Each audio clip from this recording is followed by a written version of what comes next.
আসসালামু আলাইকুম। আজকে আমরা অটোক্যাডে সিলেকশন প্রবলেম সলভ করার জন্য চেষ্টা করব এবং দেখব। দেখেন আমরা সিলেক্ট করতেছি, রেক্টেঙ্গুলার আকারে আসতেছে না, এটা ঘুরে ঘুরে ঘুরে ঘুরে আমাদের করতে হচ্ছে। আবার এদিক থেকেও ঠিক মতো সিলেক্ট হচ্ছে না। এই যে এই জন্য ওপি এন্টার দিতে হবে।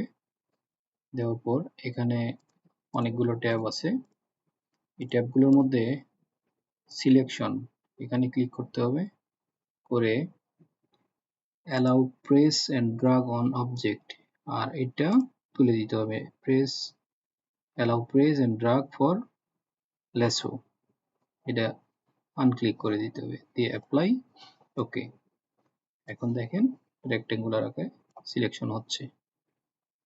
তো ধন্যবাদ সবাইকে। আপনাদের অটোক্যাড নিয়ে কোনো সমস্যা থাকলে বা প্রবলেম ফেস করলে অবশ্যই আমাদের জানাবেন। আসসালামু আলাইকুম।